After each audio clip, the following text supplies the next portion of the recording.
बिस्मिल्लाहिर्रहमानिर्रहीम। शुरू अल्लाह के नाम से जो बड़ा मेहरबान निहायत रहम करने वाला है। अस्सलाम वालेकुम, वेलकम टू माय किचन। आज आपसे शेयर करूंगी बीफ हलीम की बिल्कुल ऑथेंटिक रेसिपी जो बिल्कुल देगी स्टाइल में बनकर तैयार होगी।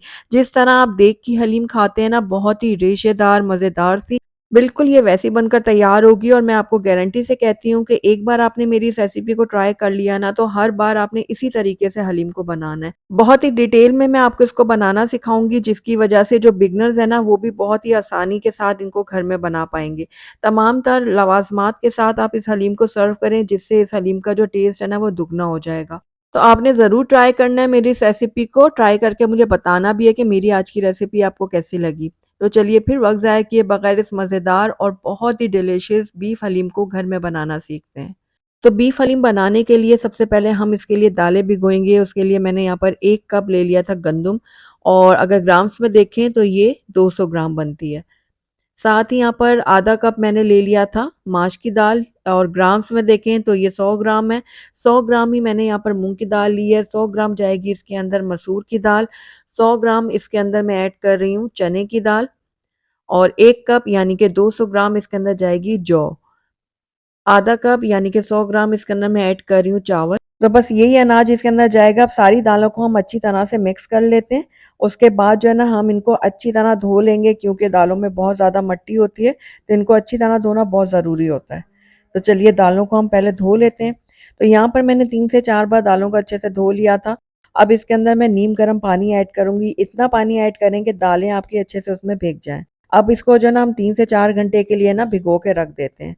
दूसरी तरफ हम इसका कोरमा तैयार करते हैं। उसके लिए मैंने 1 कप यहाँ पर कुकिंग ऑयल ले लिया है, और उसके अंदर मैं ऐड कर दूँगी 1 चाय का चम्मच सफ़ेद ज़ीरा। साबित सफ़ेद ज़ीरा इस्तेमाल करेंगे यहाँ पर, और इसको हम हल्का-सा फ्राई कर लेते हैं। उसके बाद एक बड़े साइज़ की प्याज़ डालकर मैंने इसको लाइट गोल्डन होने तक फ्राई कर लिया था। तो यहाँ पर देखिए प्याज़ ने अपना कलर थोड़ा चेंज कर दिया। अब इस टाइम पे आके इसके अंदर हम गोश्त ऐड करेंगे। मैं यहाँ पर बीफ का इस्तेमाल कर रही हूँ, तो बड़े-बड़े पीस लिए मैंने, तकरीबन 1.5 किलो ये गोश्त है, और इनको अब हम डाल देंगे इसके अंदर। अगर आप चाहें तो मटन या चिकन का भी इस्तेमाल कर सकते हैं। 2 खाने के चम्मच भरकर इसके अंदर मैंने लहसुन अदरक का पेस्ट शामिल किया है। गोश्त को अब हम लहसुन अदरक और प्याज के साथ अच्छी तरह से फ्राई करेंगे। तब तक फ्राई करेंगे जब तक गोश्त अपना कलर जो है ना, वो चेंज नहीं कर लेता। तकरीबन 2 से 3 मिनट में हमने गोश्त को अच्छी तरह से फ्राई किया है। तो यहाँ पर आप चेक करें, गोश्त ने अपना कलर चेंज कर लिया है, और अब इसके अंदर हम बाकी के कुछ स्पाइसेस ऐड करेंगे। तो सबसे पहले मैं यहाँ पर ऐड करूँगी लाल मिर्चों का पाउडर 1 खाने का चम्मच। 1 खाने का चम्मच मैंने धनिया पाउडर लिया है। 1 चाय का चम्मच मैंने ज़ीरा पाउडर लिया है। आधा खाने का चम्मच मैंने गरम मसाला पाउडर लिया है। 1 चाय का चम्मच हल्दी पाउडर जाएगा। 1/4 टीस्पून इसके अंदर जायफल जावित्री का पाउडर डालेंगे, और तकरीबन आधा खाने का चम्मच मैंने नमक ऐड किया है। तो ये सारे सूखे मसाले हमने डाल दिए हैं इसके अंदर। अब इनको हमने भून लेना है, लेकिन उससे पहले हम इसमें थोड़ा-सा पानी ऐड कर लेते हैं, ताकि जो हमारे मसाले हैं ना, वो जले ना। बस अब पानी ऐड करने के बाद 2 से 3 मिनट के लिए हम गोश्त के साथ इन सूखे मसालों को भी भून लेते हैं। इस तरह जब हम मसालों को गोश्त के साथ भूनते हैं ना, तो बहुत ही करारापन आता है गोश्त में।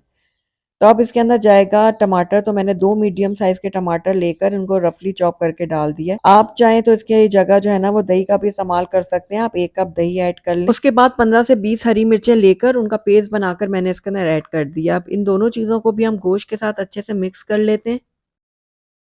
उसके बाद हलीम का मेन इंग्रीडिएंट इसके अंदर ऐड करते हैं। मैं यहाँ पर पुदीने का इस्तेमाल कर रही हूँ। 1 बंच मैंने यहाँ पर पुदीना लिया था, उसकी पत्तियाँ मैं इसके अंदर ऐड कर दूँगी, और ये आप ज़रूर ऐड कीजिएगा। अगर आप बिल्कुल देगी स्टाइल हलीम खाना चाहते हैं ना, तो पुदीने का इस्तेमाल आपने ज़रूर करना है। इससे खुशबू भी बहुत अच्छी आएगी हलीम में, और टेस्ट तो आएगा ही कमाल का। तो आप ये ज़रूर ऐड कीजिएगा। बस पुदीने को भी मैंने हल्का-फुल्का सा मिक्स कर दिया। अब इसके अंदर हम पानी ऐड करेंगे।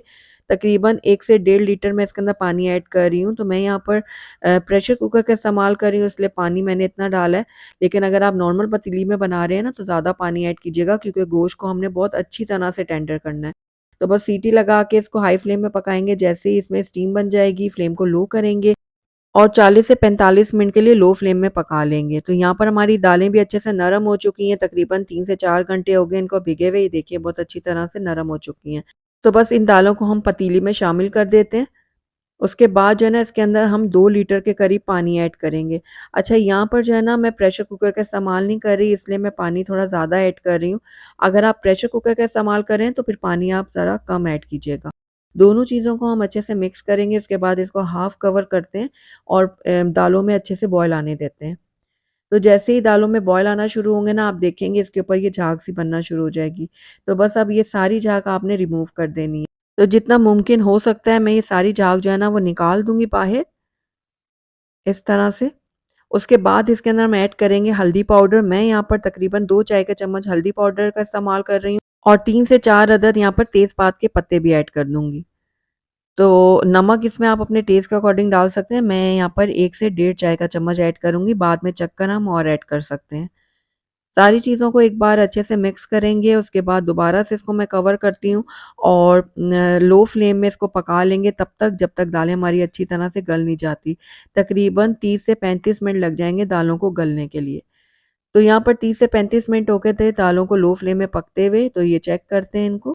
ये देखिए माशाल्लाह से दालें हमारी बहुत अच्छे से टेंडर हो गई हैं, बहुत नरम हो गई हैं। क्योंकि हमने दालों को नीम गर्म पानी में भिगो के रखा था ना, उसकी वजह से दालें बहुत अच्छे से नरम हुई हुई थी, तो ये अच्छे से पक चुकी हैं जल्दी से।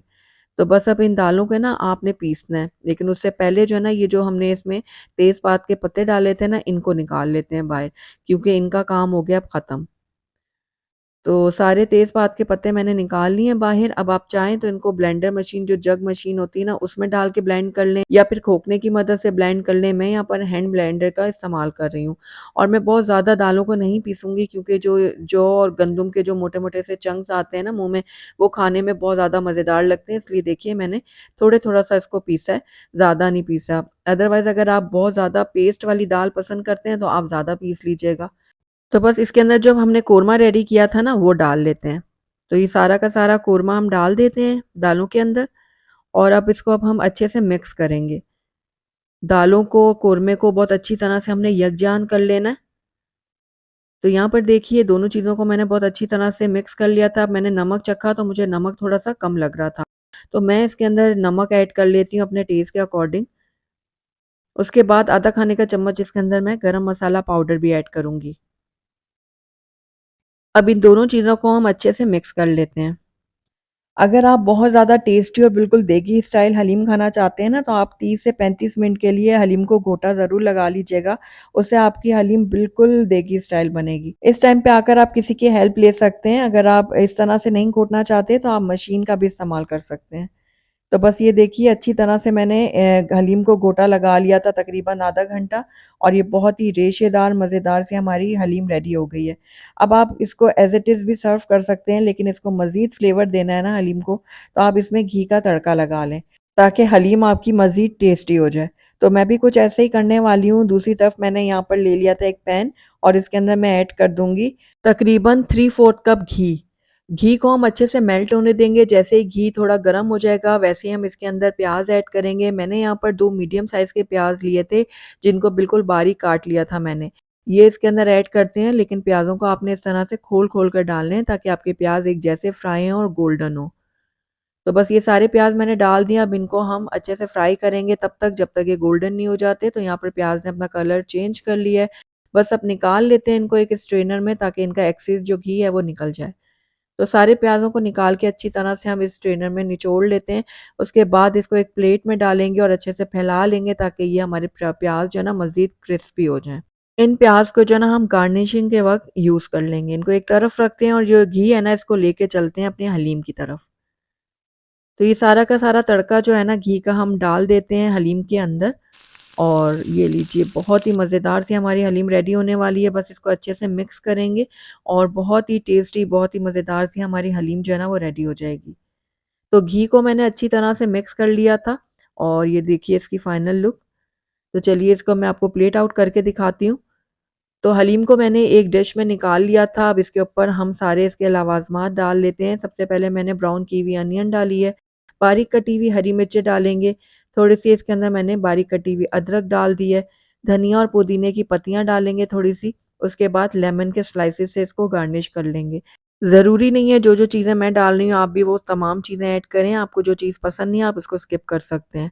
अब इसके ऊपर हम डालेंगे चाट मसाला पाउडर, अच्छी तरह से फैलाते हुए डालेंगे और उसके बाद जो हमने ये तरी अलहदा करके रखी थी ना वो डालेंगे। इससे ये ज़रा प्रेज़ेंटेबल भी लगेगा और इसका टेस्ट भी बढ़ेगा। तो ये लीजिए इसकी फाइनल लुक। बहुत ही टेस्टी, बहुत ही मज़ेदार सी हमारी ये बीफ हलीम बनकर तैयार हुई है, जो बिल्कुल देगी स्टाइल बनी है। आप एक बार इसको ज़रूर ट्राई कीजिएगा और ट्राई करके मुझे बताइएगा भी कि मेरी आज की रेसिपी आपको कैसी लगी। अगर अच्छी लगी है तो इसको लाइक ज़रूर कीजिएगा और मेरी वीडियो को शुरू से एंड तक देखने का आपका बहुत-बहुत शुक्रिया। Thank you for watching. Allah हाफ़िज़।